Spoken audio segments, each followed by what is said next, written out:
Hi, I'm Carla Higgins, and this is the Double Duty Agent Podcast. I am so glad you're here. Each week, we get together and we explore the stories of successful double duty real estate agents. And from their stories, you can find the solutions to overcoming your challenges and the keys to unlocking your success. Are you ready? Let's get started.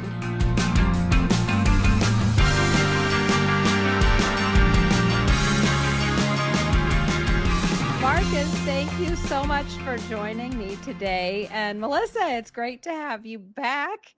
For listeners, if you don't remember, Melissa was with us a couple of weeks ago and told her story. And she was amazing enough to introduce me to Marcus, who is a former Rookie of the Year in her market center, who is also an amazing double duty agent. So, Marcus, I am so excited. Thank you for agreeing to come share your story with our listeners. Thank you for having me on this podcast, for opportunity to share my story and see who we can help with this situation. From 2012 to 2021, I went to federal prison for selling drugs. I got sentenced to 162 months. I remember being in the courtroom and my lawyer was right next to me, and the judge said 162 months. So I remember looking at my lawyer and be like, how many months is that? How many months is that? And he said, don't worry about it. I'm like, don't worry about it. He's like 13 and a half years. I said, 13 and a half years for what? For selling drugs? So I looked in back of the courtroom, and my baby mama at the time, she walked out the door. Right? I looked back there like it happened yesterday, and my kids was crying. Right? So that's when I knew that it was over with. So I get to prison, and a couple years come through. I'm thinking like, okay, I'm gonna do these couple years. It's gonna be like the movie. I'm gonna get out, have me a plug. I'm gonna be the best drug dealer again that I can be, right? So 4 years in, I'm like, man, this sucks. This sucks. This can't be life. It has to be more than this. I'm not never trying to come back here again. So what I did one day was, which I told Melissa this story before, I went inside my cell at the time, and I put the towel up, because when you put the towel up, can't nobody come in the room. They know you're busy. And I looked at myself in the mirror. And the reason I looked at myself in the mirror, because I can lie to other people, but I can't lie to myself. And I asked myself, who am I? And the answer that I got back was ugly. It was ugly, man. I was a person that was a cheater. I was selling drugs, hurting my community. And on top of other things, I'm in prison, letting the mother of my kids take care of my kids without me around. And it hurt. I didn't cry, but it hurt it. It hurt it, right? So I was like, I'm not trying to come back here again. And I don't use the word can't. People around me can't use the word can't. I'm like, I can't come back here again. I can't. So that same moment, I go back outside and I look around the pod. I'm like, what do I see? I see a realtor right here that's in here. I see a loan officer right here. I see a broker right here. So then I start thinking, what am I good at? I mean, it's obviously, since I'm in prison for selling drugs, I wasn't the best drug dealer, right? Well, you got caught. That's all. Right, I got caught, right? But I've been a hustler and selling stuff my whole life, from Cutco knives to Kirby vacuums, knocking on doors. So as I looked around the pod, like I said, I seen realtors, I seen loan officers. And the thing about the federal system is you locked up around people, some of the best people to ever do it around the United States, right? Just because you locked up and you're a realtor or a loan officer or an investor, don't mean you didn't know your craft. To me, it just means you got greedy and got caught. Tried to find a shortcut. Trying to find a shortcut. So what I did was, I don't know if you could tell, I'm a likable guy.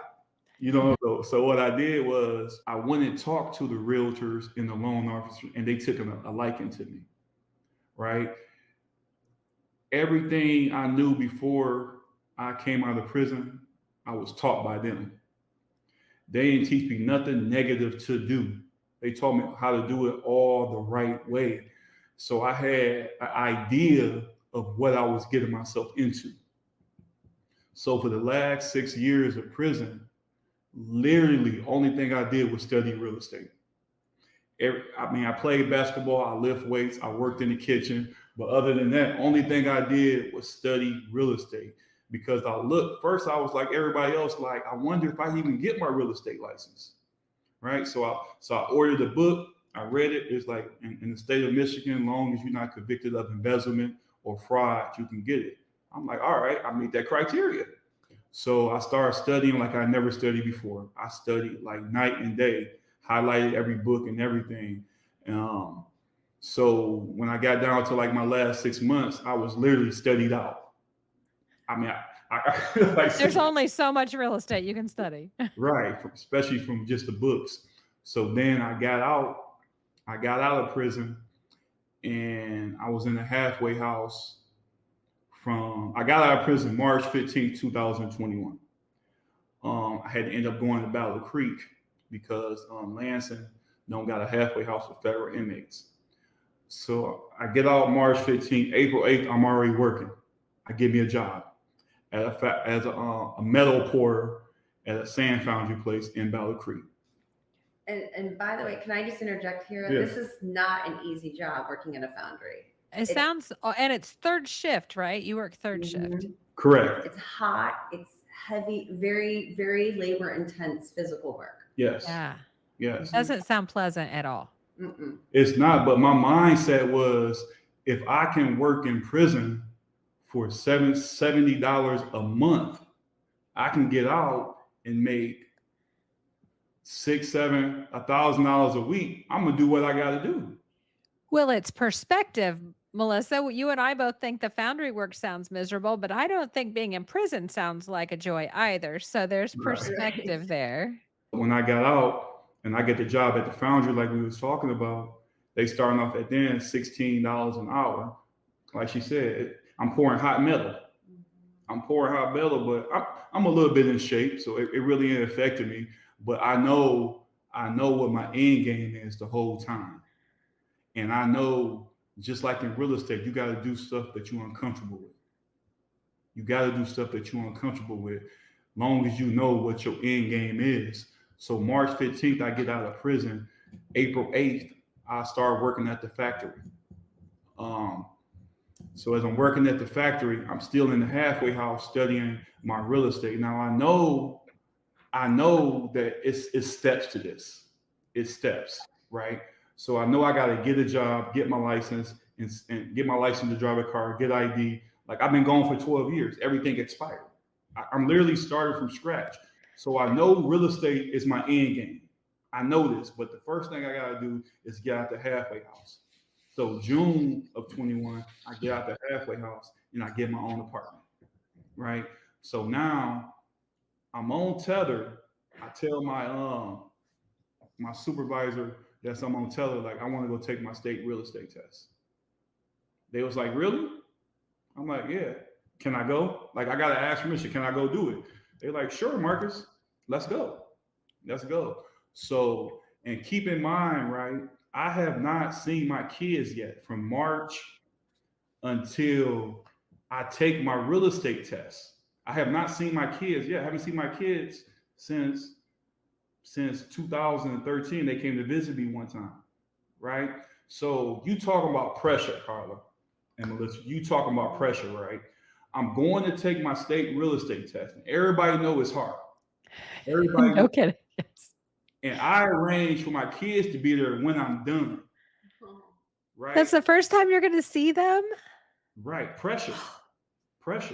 Right. So I'm going inside here knowing that, first of all, I'm not trying to come out here and tell my kids I didn't pass my state real estate test. Right. And the reason I chose to do it this way is because I wanted to show my kids, like, yes, I was a bad guy when I went in. But look, I got out, I got my state real estate test. Look, I passed. I'm about to be a realtor. That's my mindset, right? So I go in and take my state real estate test, right? I've been studying for 6 years, true story, right? The first 4 questions, I didn't know what the hell they was talking about. I had no idea. Absolutely, right? So here they said at the beginning, they told us that we can get out and take a break in the area if you feel like you want to just walk around and stuff, right? So I got out, I went out the room, took a deep breath, like, you just got jitters. Calm down, Marcus. Calm down. You do not want to tell your kids that you did not pass your state real estate test. This is why you're doing this, right? So just calm down. You got this. So I go back in there, and something just came over me. Now I know. Now I'm knowing the answers, and the ones that I don't know, I'm skipping. And it's a lot of them that I do know, so I know I'm on pace.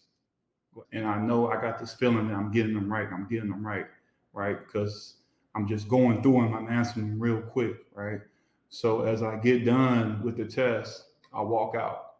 I was like, how soon will I know my results? She's like, I'm about to know right now.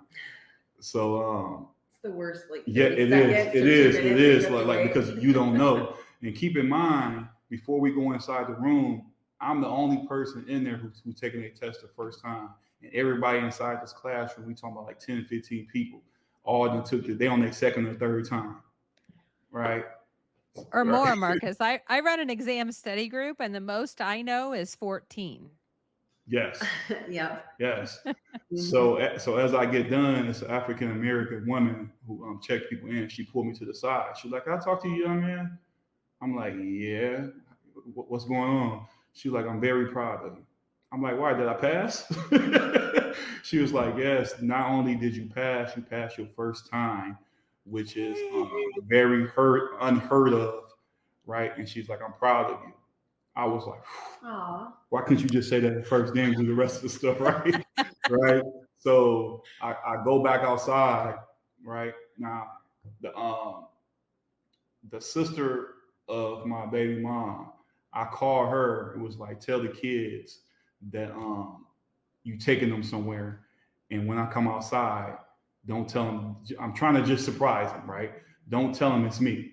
So as I go outside, I'm walking up to the car, right? Then my daughter said, "Dad!" So she come and give me the hug. Then the little man, Marmar, I ain't never seen him because he was inside the stomach, right? So oh my goodness. where he born at, right? So he seen me. He was like, "That's Dad." You know what I'm saying? So it was great. Then I was like, they was like, "What are you doing here?" And I showed the paper, like, I just passed my real estate test. Then Kaka, my daughter, was like, "Dad about to be a real estate agent." You know what I'm saying? So that was Oh my goodness. that was the highlight right there, right? First time seeing the kids. So the other thing that I wanted to touch on was, you talk a lot, Carl, about mindset, right? You talk a lot about mindset, Yeah, right? it's important. It's real important. Like, you gotta have the mindset first before anything, right? Because if you don't got it's kind of like building a house. If you don't got the foundation, everything else will crumble, right? So what I did was, when I was in prison, I kept a journal, right? Because I know that one day I was going to get out, and I could tell my story to help people that's going through stuff, that I'm going through stuff, that the stuff going through the stuff that I went through. So when these people get out, they would know that it's okay not to go back to prison, or it's okay to not to go back to doing what you once was doing, right? People in prison need to know it is a way out. You just got to put the work in and the mindset. So I want you to tell me when to stop. Stop. All right. Like I said, this is all like the stuff that I was feeling at the time, right? When people look at prison, and when people look at prison on the movies, they think that it's all physical, right? But in order to survive, you gotta have the right mindset. You gotta have the right mindset, and this has a lot and everything to do with real estate also. It all starts with the mindset. So you stop me on this page. I'm just going to read for about 60 seconds. Okay. Okay. 513. Like I can't remember what this is going to say. Okay. So I'm just for the record. Okay. All right. 5/13/2015. 10:29 a.m. Oh man. Andy from Mount Pleasant went home. Stacks went to the low, Elkton, Ohio. Damien McCreen, he's from Racine, Wisconsin. That's how you know if somebody messed with you or not. He left and didn't even give me no information. Ron came out to shoot. His eye was just bad cut. We was on lockdown for like 12 to 20 hours because some CO killed himself in the parking lot. Today is Wednesday, about to be Sunday. Trouble and Courtney got into it in the kitchen. Star went home, he with the GDs. I'm taking a typing class, taking Spanish all summer long. Somewhere in Philly, the Amtrak train derailed. Guess who's back today? LO, my old client. Everybody who's talking bad about him is laughing in his face. I just want to see how this plays out. The Amtrak train was going 106 miles per hour and 55 miles an hour. I answered my son's email today. He is on his way. I gotta teach him math. Talking about he's trying to get into a D, whatever that is. I know it's working. Everything is out of my control and it sucks and it hurts. All over me selling drugs. WTF was I thinking? I was done. I'm on this island like a glacier waiting to get rescued, but help is never going to come. So I have to survive. I have to talk to Mama G today for a little bit and told her how sorry I was for her loss. She sounded like she is in good spirit. Well, let's see what tomorrow is going to bring. All right. So that's just like some of the chapter from one of the chapters of stuff that I go through, right? Like There's so much in that. And mental toughness. Thank you for sharing that. Wow, that's special. And perspective. And Marcus, I'm going to encourage you that when that book comes out, I would like a personal autographed copy. And I think Melissa would agree with me on this one, right, Melissa? 100%. I think, Marcus, you said you wanted to inspire people that had found themselves in the same situation that you were. And I know you can inspire them, but there's a whole lot of other people that you are inspiring every day. So just remember that. Thank you. All right. So you got your real estate license. You passed the test on the first go, and you got to share that with your children right out of the gate. And I'm imagining this is something that you mentioned earlier about knowing the end game, right? And last week on my podcast, I had Dennis O'Brien, or 2 weeks ago, I had Dennis O'Brien, and he talked about his favorite word in the English language being decide. Because once you decide, all other options go away. And I'm thinking about that as I hear you tell your story, because I think, Marcus, maybe you made a decision. Yes. You decided that your life was going to be different. Yes. And then all other options went away. That's right. The name of my LLC for my real estate business is called FNAO, Failure Not an Option. Failure not an option. I did not know that. Failure not an I option. love that. That is so awesome. Although we have little failures because that's how we learn. So no big failures are an option. That's right. That's right. You know, Gary Keller says he's the most failed person in real estate. So I all think we have a little failing to do. Right. Failing forward, right? Right. But when I came up with that saying, right, it was more towards like I know we learn from mistakes and we're not going to be perfect. We're going to make mistakes, right? But I knew that I was going to get out here and try my best to be successful. So I needed something to stand behind, and failure is not an option when it comes to succeeding. Well, and I believe that the true failure, the only way we truly fail is if we stop trying. That's right. So what I hear you say is that we never stop trying. We just keep moving forward. No matter what. All right, no matter what. Well, let's talk about what moving forward looked like then, Marcus. So you've got the piece of paper. It says you've passed your real estate test and you can get your real estate license. What happens next? So the next step is, which like I said before, I was taught about some of the best that I was locked up with.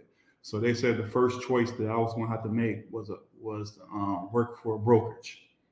Okay. So I knew that was going to be my next step. So I passed my state real estate test in October. I was like, okay.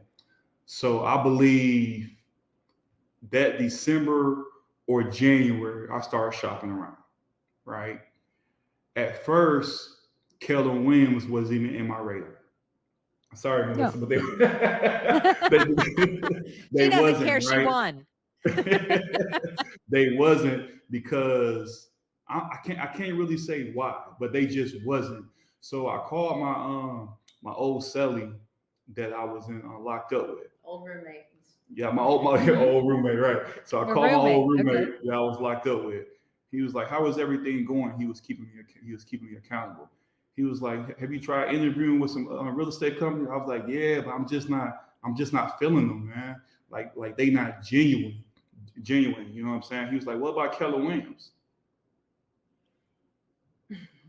I was like, "Yeah, I haven't tried them yet. He was like, "Why don't you give them a call? They known throughout the Detroit area. They real big." I'm like, "All right." So I called. I looked in on Google, and I found the Battle Creek office because that's where I stayed at, right? So the person who answered the phone sent me to the bigger office here in Kalamazoo. And then that's when Melissa answered the phone, right? So she was like, "Come on in. We would love for you to interview here." So I go in, right? And I don't think she knows. I know she don't know this, right? I got a tether on my leg, right? we don't body check people when they like a detection device. Yeah, a monitoring device. Yep, a home monitoring device. On my Okay. ankle, right? Okay. Right. So I go in and I sit down with her and Nikki, right? And Nikki's our MCA. Yes. Okay. Awesome. So I sit down with both of them, right? And I'm really good at reading people.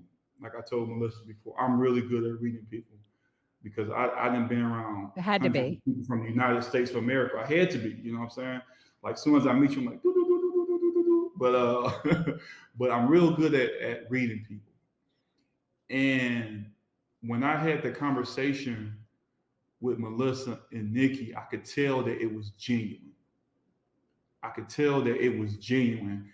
And when I left there, I don't want to say that I knew I was going to sign with Keller Williams right then and there because I didn't. I was still interviewing. But the way that Melissa invited me to events, even though I didn't sign up, I would call and ask questions. She would still answer. Then when she called, sometimes it was like, "Have you made your mind up?" But the other times it was just seeing how I was doing. Right. And relationship building. Yes. And to me, that meant a lot. Because one thing that all of us don't like is people to cold call us. "Are you ready there? Are you ready? Are you ready yet?" It wasn't like that at all. Then one day I hit her up, was like, "Melissa, I made a choice." She's like, "Okay, what is it?" "I want to come in and sign." She's like, "Yay!" Marcus, what I'm hearing is you decided you were going to make her work for it. We sure did. Honestly, when he called and said that, I was like, gulp. Like and then there's like a pause when I've made a decision. I just always, when they call, whenever someone calls me to tell me they're gonna make a decision, it's like this big gulp, you know. And I'm like, oh my gosh, what are they gonna say, you know? Because you put so much time into relationships and you see things in people that they don't necessarily see about themselves, right? And so it was probably, how many months did we figure out from the time we first chatted till it was like about 5 months. Yeah, not quite. You have them in your heart, and you're like I saw so much. I didn't know any of this story, by the way, but I saw so much potential in Marcus and just the questions he asked, the way he asked questions, the things he told me he wanted when we talked about, you know, him being in real estate and like his big why and whatnot. They resonated with and aligned with what we believe here at Keller. So of course, I try not to be an arm twister as a team leader. My words appropriately to encourage and entice that decision, but ultimately, at the end of the day, it's their decision. So I was super excited. I was sitting in my car and I had just come back from an appointment, which had not been a great appointment, by the way. So I was already kind of like bumming.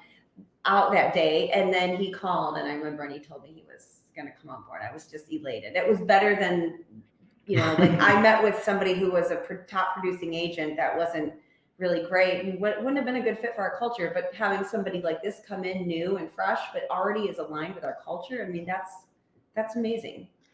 And you don't have to teach him to grow his mindset, and you don't have to teach him to look for the outcome that he wants. He's got all of these things ready to go.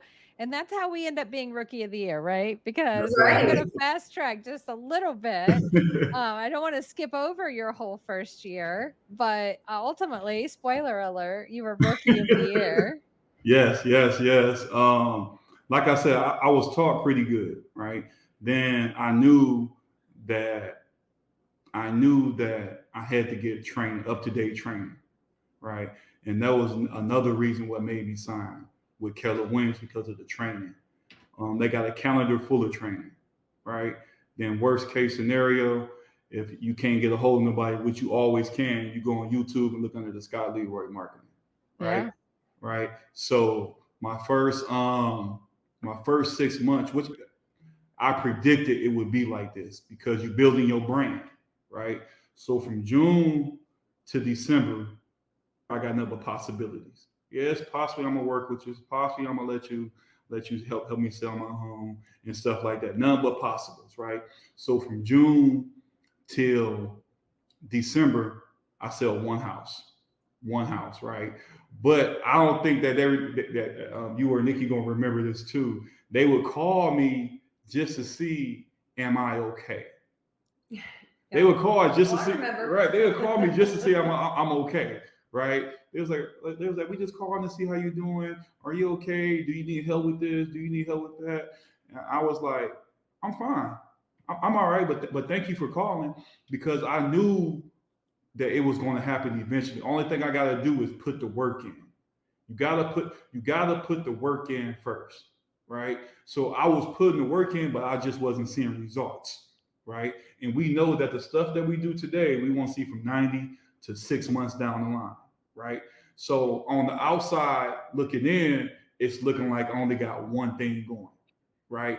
But soon the next year get hit, I close on 10 homes, 1.6 million in total sales volume. Then I become the Keller Williams Rookie of the Year. I want to unpack that just for a minute, right? Because so many agents who are listening to this right now may be feeling frustrated, right? Because they don't find people that are ready right now. What would happen if everybody was thinking about buying or selling right this minute? It'd be crazy, wouldn't it? Yes, it would. Yeah. So it sounds to me like for 6 months, you collected a lot of maybes. Yes. And then those maybes turn into yeses. Yes. And that's the way this business works. Yeah. He ultimately built that pipeline. Yeah. That we teach, and you keep putting people in, and then eventually they do come out by building those relationships. I love that. So the lesson you talked about earlier when you were telling us your story was about outcomes, focusing on the outcome, the end result that you wanted. And if you focus on the outcome of building a pipeline versus the outcome being immediate gratification of somebody who wants to buy or sell now, you end up being Rookie of the Year. Yes.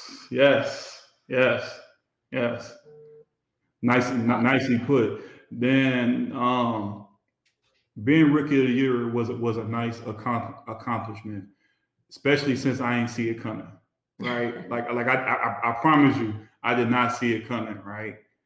So then that right there just inspired. I mean, I was already self-motivated, right? But that right there, it just inspired me to really just, I don't want to say do damage, but really just go get it, right? So the beginning of this year, this is what, June?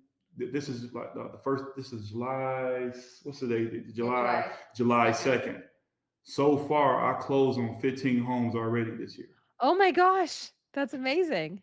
So Marcus, let me ask you a question. It's halftime. What was your goal for the whole year? My goal for the whole year was 40. 40. Okay. So we've got a few more to get. Yes. But I have the coach in me can't help it. Yes, I have. But I also have 4 pending.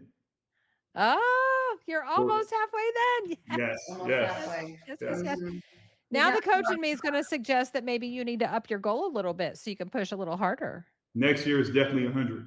100. Yes, yes, yes. Yes. All right. I love it. All right. So, Marcus, let's talk a little bit about the choices that you made that first year.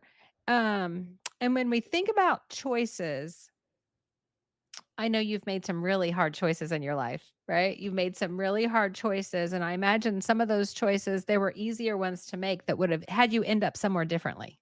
Correct. You chose the long way to go sometimes to get there. Did that Absolutely. show up in that first year of your real estate business? Did that give you that backbone to see it through? It did, but it did, but it didn't because sacrifices was made. Sacrifices was made, man. And I like to live with no regrets, right? But at the same time, the first thing I had to do was not associate with people in my past. And it's easier said than done, right? But I knew that I couldn't do it or it's going to lead me back in the same place. So what I chose to do first was hang around with people that's at least on my level or more.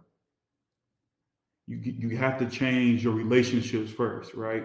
I believe the definition of insanity that we all like to use is doing the same thing over and over again and think that you're going to get a different result, Yeah, right? exactly. That's Einstein, by the way. That's Einstein. Okay. Yeah. Yes. Yes. So I chose to not hang around people that's in a negative field and hang around with people like other realtors, loan officers, go to events that Keller Williams having, go to the Glover U, go to the retreats, put myself around successful people if you want to be successful. That was one of the most important choices that I made and that I still stand on today. We got to surround ourselves with people that are going to support our goals, who are going to or are going to help us achieve them. And that's what you did when you were in prison, right? You hung Yes, around with the people that could help you have the life that you wanted to have. yes, absolutely. I say this all the time to the agents that I coach, and I believe this with all my heart, that your reasons have to be bigger than your resistance. So I want to talk a Mhm. little bit about resistance, Marcus. Did you have some limiting beliefs along the way that a voice inside your head that said, "Oh, don't do this"? Oh yes, oh yes. Okay. Still to today. Still to today. Well, Still to yeah, you still. should tell them to go away. No, I'm just kidding. Yeah, So, because I'm sorry. Go ahead. no, I was just going to ask, how do you overcome those limiting beliefs? Um, Number one, you got to know that it's going to be people out there like that, right? It's and number two is don't share your problems with people that can't help with the solution, right? And the other thing I say, right, there is going to be naysayers. There is going to be people that say that you can't work two jobs at one time and be a full-time realtor. There's going to be people that tell you that you don't look like the typical realtor type. There are going to be people tell you that your sign on the yard you ain't supposed to be wearing a fur coat, right? These people is going to tell you stuff. I call them the devil. That's what I call them. I call them the devil, naysayers, the devils, because like Melissa taught me this phrase, don't nobody got a crystal ball, right? We not in this business to attract to everybody, right? We people do business with people who they like, right? Yeah. I'm not everybody's person. Like this person may not want to mess with me as a realtor, but this person might. That's why we have the option of free will, right? And that's what I really, out of everything besides the other stuff that I said that I like about Keller Williams, they let me be me here, right? I mean, I'm not going out doing nothing crazy because um, I'm doing everything ethical. You know what I'm saying? But at the same time, sometimes I like to be on Facebook and do push-ups with no shirt on. right? You get Okay. what I'm Well, saying? there's Like, a certain segment of people that would love to have you be their realtor. right, That's why right. they have fireman calendars. That's right. That's right. Exactly. They have Oh, fireman here we go. calendars. You're gonna get a realtor calendar now. Then the other thing they don't Oh, understand but is there you go, Melissa. We got a new idea. there's going to be people all the time that tell you shouldn't do this and you shouldn't do that, right? That has to Who do with them, cares? though, not about you. Whatever Right. they think you should or shouldn't be doing has nothing to do with you. I always tell agents when they tell me they're worried about that, I tell them what other people think of you is none of your business. That's right. Facts. Facts. Yeah. All right, so you mentioned social media. Let's jump into actions. So let's talk about the things that you did. So we know in order to be successful in real estate, we have got to talk to people, right? We Yes. have to lead Yes. generate is what we call it, and it's just about talking to people. So Yes. how did you go about in that first year when you were collecting all those maybes that turned into the yeses that got you to rookie of the year? What actions were you taking? How were you talking to people?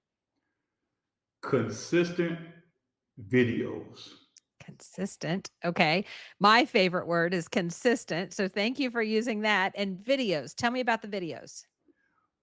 So what I did was, first of all, I watch a lot of YouTube.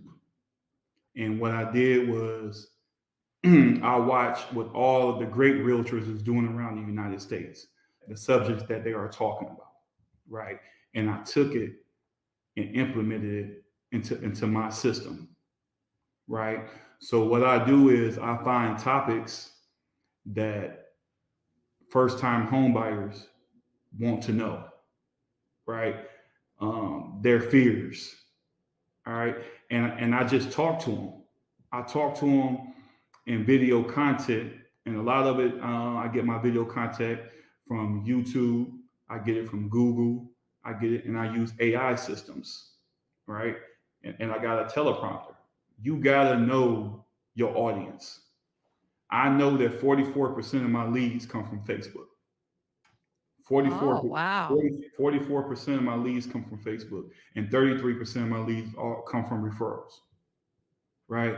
So what Jeff Glover teaches us is the double down method, right? So I took it another level and tripled down. Triple down. I Okay. tripled down. So I know my numbers, right? I know for every video that I put on social media, I'm gonna get 10 leads. I know. And out of them 10 leads, one is going to get pre-approved, right? So I know my numbers. So I put video content out there to lead generate for free. Then on top of that, I know my numbers that it's going to come back. Okay. I could damn near predict my income now. First of all, I heard you say know your audience, and that Yes, means know who your ideal client is. And I'm hearing that your ideal client might be first time home buyers with maybe a touch towards females. correct. So My, we my, know my, so we know who we're talking to. So if we're going to be posting on social media or YouTube or whatever, we have to know who we're talking to. Yes? correct. Okay. And my niche is first time home buyers who don't think that they can gain home ownership. Oh, I That love that. that is my niche. After every closing, every home buyer, new home buyer, do a testimonial video. Oh, They I'm sure they After do. everyone they do a You made testimonial dreams video. come true they didn't even know they had. Mhm. Yes. That gave Then, me little Powerful. joy yes. bumps, Super goosebumps. powerful. Yes. All right. Then they tell their stories, and people know these people. Then they look at them like, man, if she did it, I know I can do it. Mhm. You know what I'm saying? It's amazing. You're so inspiring. You're so inspiring. Even without your story that you shared with us, you'd be inspiring. And then you add that in and it's like, oh, so amazing. Okay, so actions. So we're doing Facebook primarily. We're doing videos. We are learning. You are significant. Like, wow. Like you are just learning. You're just like a sponge soaking it all in. Okay. Anything else? Any other action steps? Any other things that you're doing to find business other than your YouTube videos and your social media? Yes, there is one more. I love doing buyers event. Buyers I love events. doing buyers Tell us event. more about that. Um, it was somebody here at Kelly. See, I pay attention to the competition, right? And as you should, you're supposed. If you don't know what your competition is doing, how are you going to know what to do? Yeah. So a woman at my office here, she threw an event here at the office, and she called it the she wanted the home buyers to come out and learn about the Michigan loan, right? It's a loan program here in the Michigan area, which gives people $10,000 towards down payment assistance, right? And that's what she called it. So I thought to myself, I was like, okay, I was doing home buyers events wrong. I was telling people to come out for a home buyers event. So what I did was I switched the wording around. I switched the wording around to Mr. Home Buyers Event. Learn how the state of Michigan is giving you $10,000 towards down payment assistance. Just by just switching it around, I go from 6 people coming out for a 2-day event to 100. 100. Oh my goodness. I did a home buyers event back-to-back days in Lansing and Battle Creek. Over 160 people signed up. That's amazing. Yeah. Just because you're solving the problem that they have, or answering a question that they have in their mind, or giving them something that they didn't know existed. So that's amazing. Okay, so home buyer seminar. And then I'm assuming you have a really good follow-up system for those 160 people. Yes. Yes. I think Gary Keller tell us the source is in the follow-up. Yes, absolutely. That's where all the magic is. That's right. It's kind of like what you said too, though. When you meet people, everybody's not ready right now. If first of all, you got to understand that everybody that you meet is not ready right now, right? You gotta first of all, when you first get a lead, you gotta hurry up and touch base with them, right? I think some people call it speed to lead. Speed to lead. The first person that talks to them, that's the person, right? That's their person. Right. Then on top of that, what I do is I use my KW command. What I do is as soon as I get a lead, right, and I talk to them, I tag them follow up. I tag them as new. I tag them whatever city they in, home buyers. If they need credit help, then what I do is I put follow up and I put it in my task, right? So every morning I wake up between 8 and 9 o'clock, Monday through Friday, check my task. And I check my task and I follow up with them. Yeah. And for those listeners that aren't at Keller Williams and you don't know what KW Command is, it is our database system. So this would be the same system you could use if you were using another system. The best database to use is the one that you'll actually use. So if you're not using KW Command, that doesn't mean that the system wouldn't work for you. Correct. Okay. Melissa. Yes. What did Marcus not tell me that you want to make sure everyone knows? I think the thing about Marcus that's like the secret sauce is just it's the desire to want to be better every single day. Like this man wakes up every day. He's very good at his routine, which I think is showing through in this podcast and the things that he's discussing, right? His follow up and but like he literally wants to change people's lives.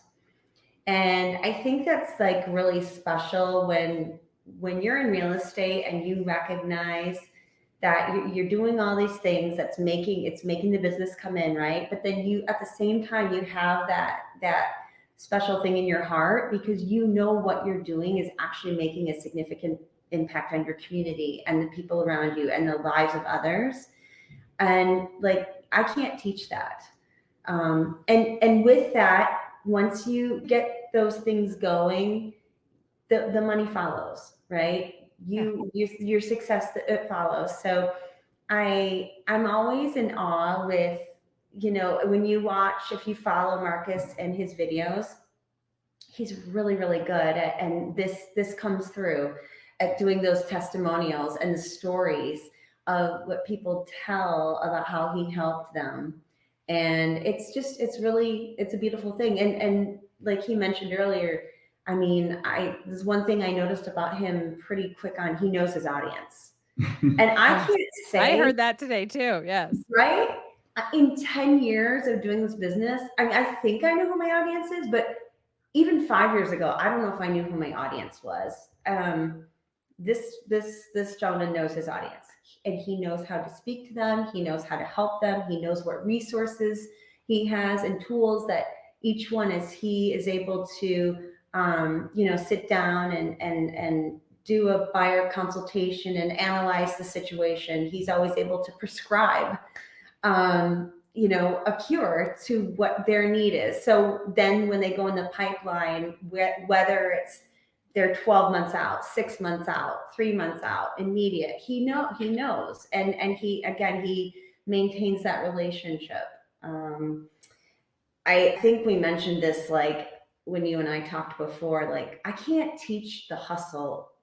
Like you have it or you don't. You have that desire. And again, it's you can hear it. You can hear it in everything that he says. He has that, wants to be a better person every single day. And yeah, you're welcome. And big hugs, big hugs. And he does. Well, I think that comes from passion, right? I'm a personal believer. I don't know how I feel about the word hustle, but I think that how much we put into something comes from how passionate we are, or how whatever we're doing is going to lead to our passion.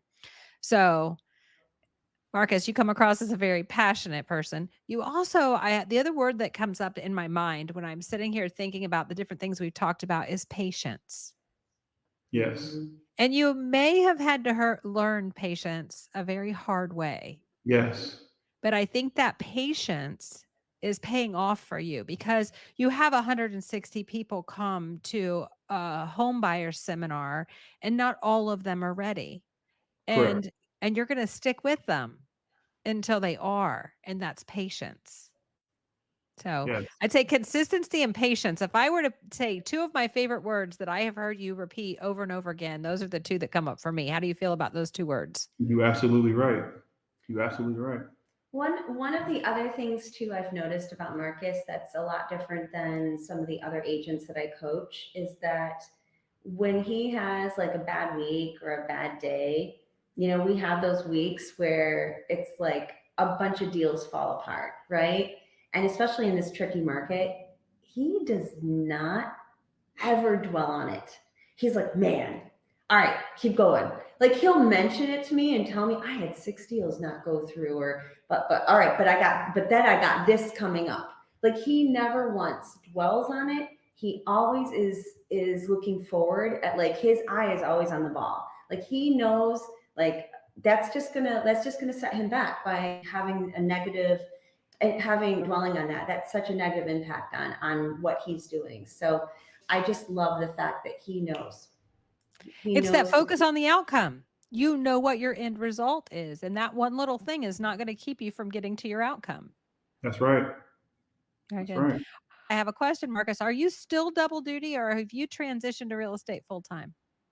That is a good question. It is over. I am a full-time realtor. Congratulations. Just as like what, 2 weeks ago. 2 weeks ago. Congratulations. How does that feel? It feels great. And I couldn't wait for this opportunity. So now I can time block. I couldn't wait. You can time block. You know what your schedule is. And you might get your life back as well. Some personal time. Right. You get to sleep on a normal schedule. What? Listen, I'm trying to tell you, it's a blessing, man, to be able to put yourself through so much, knowing that one day you're not going to be working at this job forever. Right? I know this, man. I mean, I was even at a Jeff Glover event. I raised my hand. He's like, anybody got a question? I was like, yeah, Jeff, I'm trying to time block, but I work third shift. What do I do? He was like, and listen, I did not think that he was going to have the answer to this. I promise you I didn't. Okay. He was like, what you should do is start working when you feel the most energized. Yeah. When you have the most energy. There's a nugget for anybody else that's out there that has a double duty lifestyle, right? You start your work, you have to have a schedule, right? You start your schedule when you have the most energy. I love that. You have to, Melissa, you're gonna have to tell Jeff, thanks for that advice. For sure. Awesome. All right. So, Melissa, Marcus, what other last piece of advice might you have that you would want a double duty agent that's out there listening to hear that might help them move their business forward? I mean, set goals, right? Be intentional with what you're doing, and again, never don't take your eye off the end game. Like, I love the fact that we talk about here at Keller, like, what is your why, your big why, and I think that's really important. And memorialize that, write it down, keep it in front of you. I mean, I'm as a team leader, I have certain numbers. I'm trying to get to 100 agents in my market center. I keep that number 100 basically in front of me at all times. So I don't forget, why am I doing what I'm doing? We all have those days. So whatever your goal is, write it down, and constantly, you need to remember and remind yourself constantly, what's the mission? What's the reason? Why are we doing this? Yeah. I always say that your reason has to be bigger than your resistance. If it's not and it's hard, you're just going to quit, right? And quitting isn't an option. I know failure is not an option, Marcus, but quitting is what gets us to that ultimate failure, right? We have to, if we quit, Right. we fail. All right, Marcus, what's your piece of advice? If I can give an agent that's looking at this advice, I would say, don't listen to the naysayers, like you said. There's going to be people that tell you that you can't do this and that you can't do that.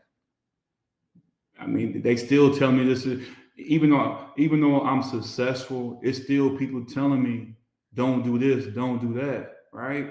But I'm looking at it like, who are you? You don't know what I'm capable of. They don't know what you capable of, right? Do what you want to do and that you feel right, right? The guy, I can't think of his name. The guy that originally played Peter Pan. I think his name was Robin Williams. Robin Williams, right? In the movie. In the movie, right? It was Robin Williams. He used to tell his daughter this before she went to sleep, and when I heard him say this, I use it to today. He says, "Follow your heart, because sometimes your head can be wrong." Yes. He says, Oh, "Follow your wow. heart, because sometimes your head can be wrong." Now that's a truth bomb. Right. I love that. So that's why I would tell anybody who's listening to that, man, don't listen to the people that's inside your head. Follow your heart, because sometimes your head can be wrong. It'll take you the right way. Well, Marcus, I cannot wait to hear if you hit 40 or more by the end of the year. Yes. I am going to be so excited to see you on stage with Gary Keller one day. Right? Oh man. And I want to hear right now, we're going to say this on the recording, that you promise that when the book comes out, I get an autographed copy. I promise. Okay. Hand delivered. Oh, yes, I love it. I love it. I love it. Thank you so much for sharing your story. This is such an inspiring story, both how it began, but everything that you've done with your life. You know, that two forks that merge in the road and you get to choose this way or that way. Well, you took a detour, but you got on the right path, and I can't wait to see the future that you have in front of you. So thank you so I much. appreciate you. And Melissa, thank you. Thank you for introducing me to Marcus so that we could share his story today together. I appreciate you so much. My pleasure. Thanks for allowing me to be here again. It's such a pleasure to be a part of this podcast. Oh my goodness, Marcus, thank you so much for sharing your story with us today. I feel like I need another word because inspiring isn't quite big enough. This was such an amazing opportunity for us to learn from you about resilience. So many things. Okay, let's dive into the keys to success. We're going to start off with the choices today. Choices, the first one we heard from Marcus, embrace accountability and a lot of self reflection, right? Confront your past actions and hold yourself accountable. What does accountability mean? Well, it's actually the opposite of being a victim, right? We have to own the decisions that we've made, the choices that we've made. We have to own those and the consequences that come along with them. And every action has a consequence. It's true. It could be a positive consequence, or it could be one that we'd rather not have. But it was based on the choices that we made and the actions that we took. So we have to be accountable to ourselves for the things that happen in our world. We also have to regularly check in with ourselves, self reflect, and look for areas that we can improve. There's always room for improvement. I promise you, each and every one of us has potential. Potential meaning that we have the ability to grow, we have the ability to learn, and we have the ability to make new choices when the old choices aren't serving us well. Another choice that you will find that Marcus made was leveraging learning. You've heard this before. We have to have a growth mindset in this industry and really in life. To be successful in life, we need to have a growth mindset. And we also need to seek out some mentorship. Seek mentorship from successful individuals in your field. So in your market center, other agents, could be other agents in your market that maybe are at a different brokerage, but look to the ones that have already achieved success and model yourself after them. It's one of the reasons why I created the Double Duty Agent podcast, so that you could hear each week from agents who are successful and who have the same or similar challenges that you do, so that you could see the path and the avenue to success. So, also dedicate time to continuous learning and development. I will tell you, you'll hear this again and again and again, because I do not think that it's possible to have a successful real estate agent come on this podcast and not talk to you about the time that they spent learning and developing themselves. So it's just one of those constants in our lives and in our business. Set clear goals and stay focused. You have to define some clear, actionable goals for your career. Are you guys all familiar with SMART goals? SMART being an acronym. It is specific. The S stands for specific. We have to be super specific about the goals that we're setting. If they're very abstract, then we'll never know where we're headed, right? So specific. The next one is measurable.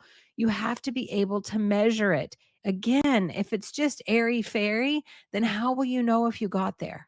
Right? We have to have a destination so we know when we've arrived. We have to know what the win is. And the way we're going to know what the win is that we measure it. The next one is arguable. I say that the A stands for actionable. So we have to have a goal that we can take action on. Having a goal without an action, well, I don't know how you're going to have movement, right? We have to move in order to reach a goal. There are other people who will say that the A stands for attainable, and I'm all about attainable too.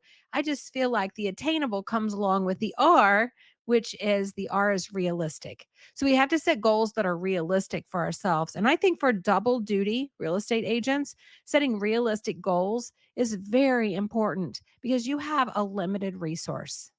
That's time and energy. Actually, that's two resources. You have two limited resources. You have limited time and you have limited energy. And you're already spending part of your time and your energy on that double duty activity, whether that is another job or another commitment that you have. So we have to set realistic goals. So that's SMAR, and the T, well, it's time bound. So we have to set a deadline for ourselves as to by when we're going to reach that goal. So those are your SMART goals: specific, measurable, actionable, realistic, and time bound. So set clear goals. That's what's going to make them clear. And then stay focused, stay committed and focused on achieving your end game, whatever that desired outcome is. Some of you, that desired outcome may be to create an opportunity for yourself to transition from your double duty situation into full time real estate. Others of you may have a completely different outcome. Your outcome is specific to yourself, just like your goals are specific to just you. The last choice that Marcus talked to us about was building strong relationships. He started building relationships when he was in prison with other people who could help move him forward. Foster genuine relationships and make those relationships, make sure they're based on trust and mutual respect. And then also, we have to prioritize relationship building with our clients and with our colleagues. Okay, let's move on to actions. Marcus was a man of action, and we heard lots of action. Here are a few takeaways. One, consistency in action. We have to engage in consistent lead generation and follow up. You know, these are 2 of your 5 job responsibilities. Follow along with me. Your 5 job responsibilities: lead generate, lead follow up. If we do those 2 things, we get to go on appointments. If we do those really well, we get to negotiate contracts. And then, most important, we have to practice our conversations and build our skills. So, those are your 5 job responsibilities. And consistency in all of those is going to be important. Marcus talked to us about maintaining regular communication and content creation as the consistent actions that he was taking to build his business. So, consistency is the key. Utilize effective communication. Use videos and social media to reach and engage your audience. He gave us a really good recipe for success around his social media and his videos. Also, provide valuable information that's going to help you build trust and credibility with your future clients, with the people that you're having communication with. The next action that we talked about was providing value. We need to focus on providing value. Identify and address the specific needs of your target audience. Well, there's a thing. You need to know who your target audience is. Who is it that you are going to be best able to serve and help with their needs? And then you need to identify and address the specific needs that they have. Offer solutions that genuinely help your clients to achieve their goals, right? They have goals as well. Those goals may also be smart. If you think about it, you could even help your clients set smart goals, particularly if you're working with a buyer who, for some reason right now, is not ready to purchase a home. Maybe they have a credit issue, or they're building their savings account. You can help them set smart goals around what it's going to take for them to achieve their ultimate goal of home ownership. Also, persevere through challenges. Wow. Marcus's story was definitely one of resilience and perseverance. And I think this is an action he's taken time and time again, from getting out of prison and getting his real estate license and passing that real estate test and reconnecting with his children, and then building his business to the point where he was rookie of the year. So we have to persevere through challenges, stay determined, and push through all the setbacks and obstacles. I promise you, there will be some. You will have setbacks and obstacles. This is why I always say your reason has to be bigger than your resistance. Setbacks and obstacles will create resistance. And if your reason is big enough, that will help you stay determined. And then use those challenges as learning experiences. It's those challenges that are going to help us improve and grow. I heard someone tell a story recently about school and life. And what they said was, in school, what we do is we have a lesson and then we take a test to make sure that we learn the lesson. But what we have in life is we have a test.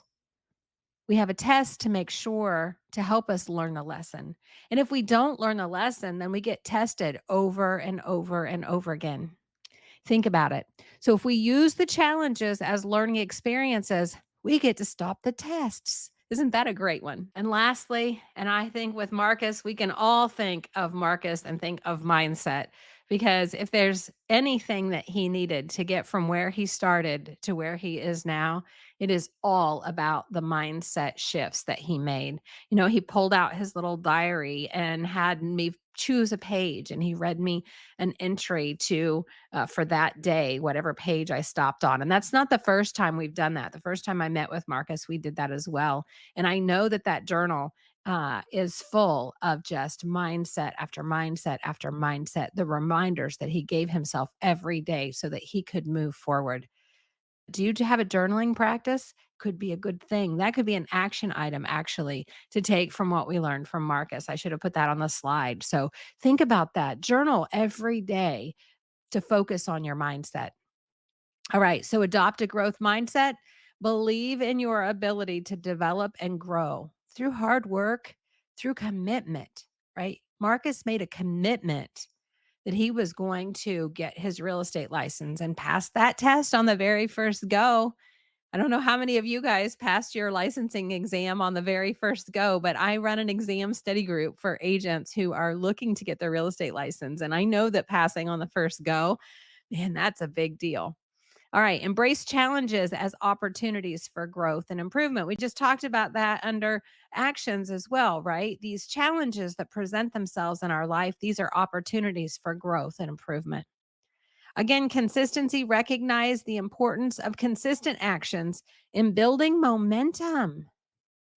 I have a coaching program called Momentum Success Coaching. It is my flagship coaching program, and it's all about this, right? We take consistent actions.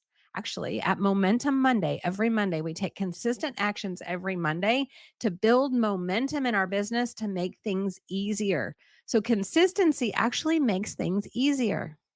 Sometimes consistency is boring, and that's resistance. We have to push through that boring thought process. This is boring. I don't want to do this today. And no, consistency, right, is going to get us to where we want to be. Understand that small, regular efforts lead to cumulative success. Let's think about that for a minute. As a double duty agent, you don't have full-time hours to do your lead generation and lead follow-up. That's why I have a double duty 5x5 system, and we'll talk more about that here in just a little bit. It is a system that helps you as a double duty agent to have consistent lead generation. All right, mindset shifts. Focus on providing value. Again, that was an action, but it's also a mindset. Shift your mindset to prioritize solving your clients' problems. Don't focus on selling a house. Don't focus on finding someone who wants to buy or sell a house. Focus on solving problems for the people that you're talking to day in and day out. Focus on solving problems, and that will lead you to clients. Understand that providing value builds trust and long-term success. This is a relationship business. Relationships don't happen overnight. I know there are wonderful stories about love at first sight. However, I wonder how many of those love at first sight stories really have a long-term story, right? Have a long-term success. You want long-term success. You want to be in this business long-term. So understand that providing value over and over and over again, that's going to build that relationship and trust and lead to long-term success. All right. Persevere through challenges. Again, cultivate resilience and determination in the face of all setbacks. Let's think about this for a minute, Marcus.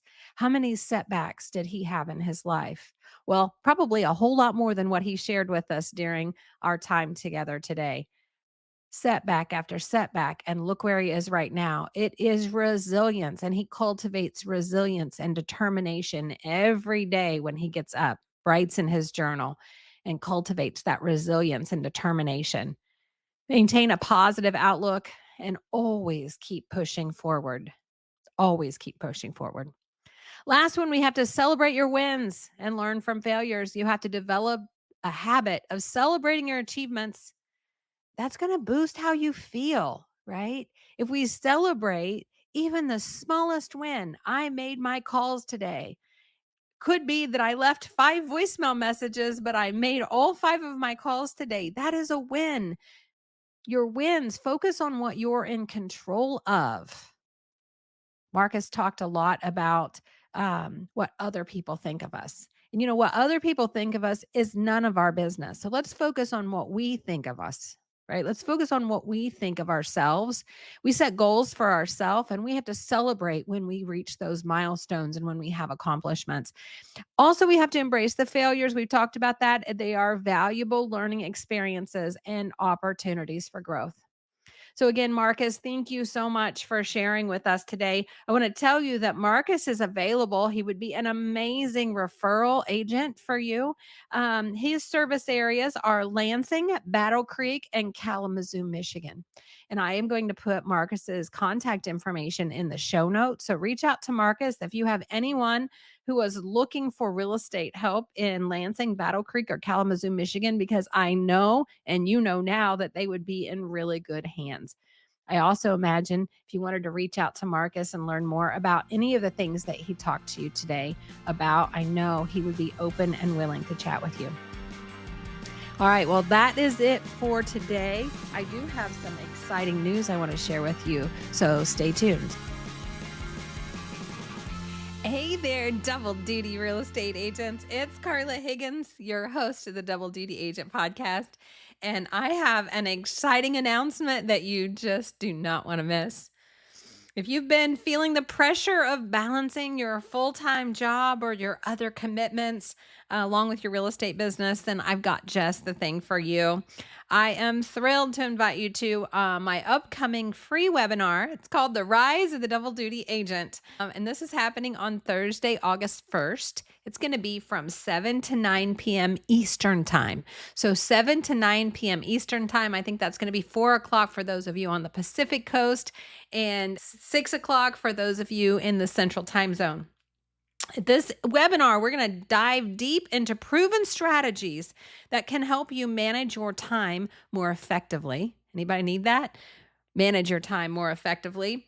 Reduce stress. Anybody here need to reduce your stress? Yeah, we're going to talk about how to reduce stress and then how to consistently generate leads. Who here needs leads? Consistently generate leads for your real estate business. So this is what we're going to cover. We are going to talk about some advanced techniques to ensure that you harness your time and your energy, your two biggest commodities. We're going to make sure you harness your time and your energy so that you can excel in both your career or your other commitment and in real estate. We are going to talk about the double duty 5x5 lead generation system that I created that will help you get the leads that you need to grow your business in the time that you have allowed, the time that you have available for your real estate business, and the energy that you have left over at the end of the day. So super simple, consistent, small actions that you can take that will build a big business over time. And then we're going to talk about tips to maintain high productivity without burning out. That's reducing that stress, right? We have to reduce the stress so that we don't have burnout. If you're feeling close to burnout or you worry about that, then this webinar is going to really, really help you. And here's the best part. I'm doing this absolutely free. So this isn't going to cost you anything. And if for some reason you can't attend live, I know it's hard with your double duty schedule. If you can't attend live, I will also have the recording for you that I can share so that if you miss it, you can still get all of the information. So here's what I'm going to have you do. I'm going to have you visit doubledutypodcast.com. doubledutypodcast.com, and you're going to find on that website a link to register. Now, I do have limited seats because the technology limits the amount of people that we can have on. So you'll want to jump in and sign up today. Spaces are limited, even though we're not starting until August 1st. Want to make sure that you can get in. I am looking forward to helping you rise as the double duty agent. Now, join me again next week for a very special episode. Can you believe it? It's episode 10. I don't know. When I first started, I didn't even know if we would get past episode 2. So I'm very excited. We're at episode 10. And I realized that the agents that you have been meeting have given you so much that I wanted to do a little wrap up, a little summary, like a small little sampling recipe book of their recipes for success so that you have some actionable items that you can employ immediately in your real estate business to help you achieve success. So next week, we're going to review episodes 1 through 9 and then get ready for more successful, inspiring stories from double duty agents. So until next week, keep thriving in your double duty life. See you soon. Thank you for joining me today. I hope you're leaving inspired and you found a key or two you're going to try out this week to see how they help you to unlock your success. Be sure to subscribe so you don't miss a single story. And if you'd like to get in touch with me, you can find me at doubledutypodcast.com. That link is also in the show notes. Until next time, have a productive week.